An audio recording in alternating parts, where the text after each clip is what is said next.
afternoon. I see a little lesser crowd as opposed to what I was expecting in the morning.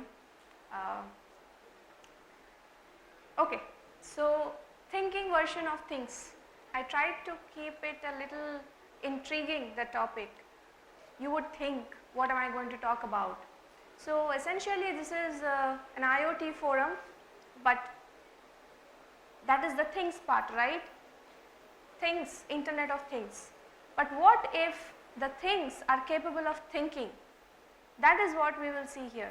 I have brought here one interesting use case, and that is very relevant in today's world, and as we go into it you will understand. It's simple, nothing very intricate in terms of connectivity and sensors and all that, nothing that. It's simple and it applies to all of us. So a little bit on what do I mean when I say thinking version of things.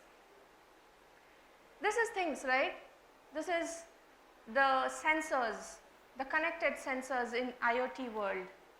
And what if we add intelligence to it? What it is capable of? It is capable of being smart.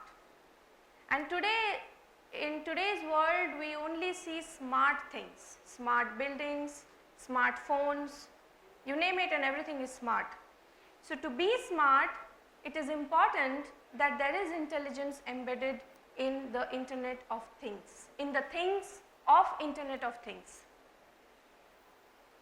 Without that, it is just things, does not make any more sense. Now another thing that I want to touch upon over here is how do I get in that intelligence? Of course, we get into that intelligence, one of the key ingredient of that is data. And on top of that we add valued services. Valued services means we understand and interpret that data in a way that it makes meaning. It's capable of taking meaningful decision, informed decision. Either it does it on its own or it helps a human to do that. But whatever it does, it comes through that intelligent valued service. Today's discussion will be on a particular use case. Let's take the example of smart buildings. Now what are smart buildings? Now if we talk about a building of this dimension or our office spaces or the shopping malls, retail spaces, hospitals, you name it, and the enterprise buildings are huge.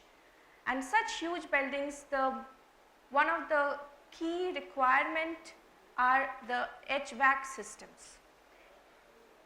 Anybody aware of the HVAC system? So HVAC system, for those who are not aware, is simply the last A and C is same as air conditioning. H and V stands for heating and ventilation. So all the buildings, the huge enterprise buildings are enabled with HVAC systems. Now when we deep dive into such systems, we get to know that 70% of the energy is used by such systems. The lights, fan, etc. comprises the rest 30%.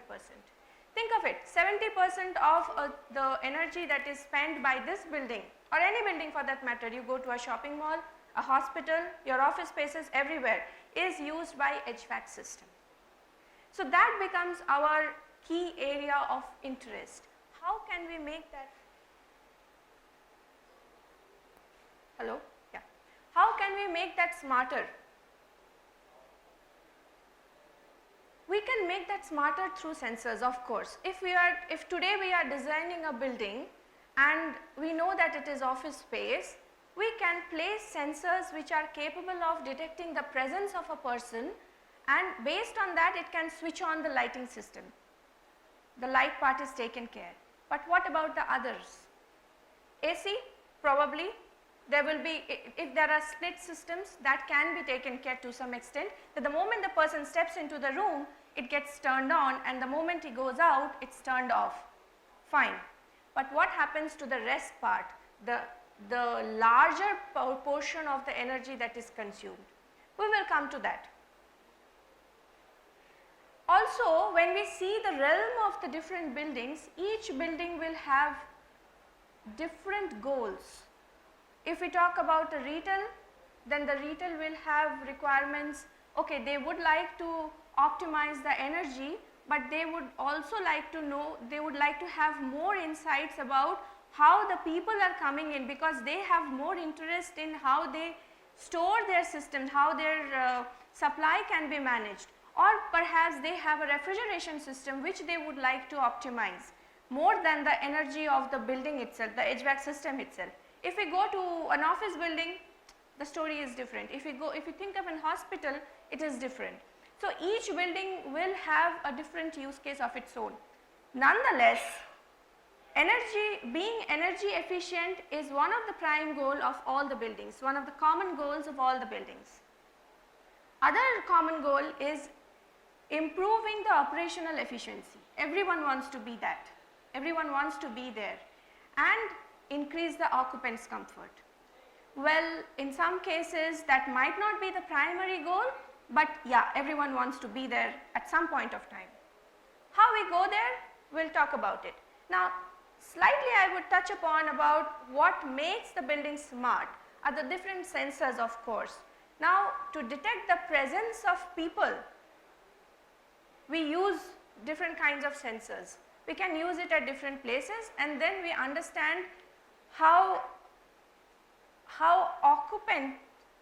occupied the building might be, and that becomes another insight in controlling the system. That is the data part. I mean, how do we acquire that data to be in a smarter place? But is that all? Is it that all we want to be energy efficient? Not necessarily. We also want to reduce the resource usage. Okay, energy is one kind of a resource, but the other important kinds are optimizing this space.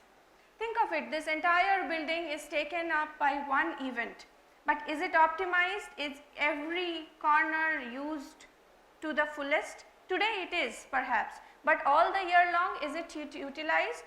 If the data is collected through the sensors and meaningfully analyzed to make a note that okay, 50% of that area is not utilized and can be reutilized in some other sector, some other use, then the optimization is there.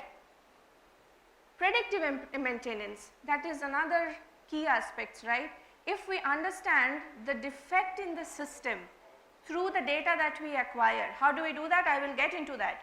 Then we are there, we can do a predictive maintenance. And of course, like I mentioned, increased occupant comfort. How do we do that?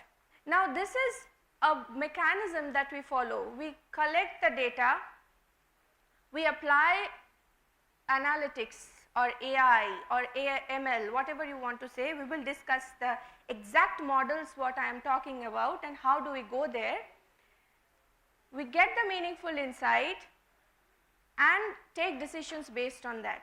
The decisions that we take also feeds into the data, and our models get better, learn from what needs to be done from the decision that I had taken in the past, and the insights are also modified accordingly.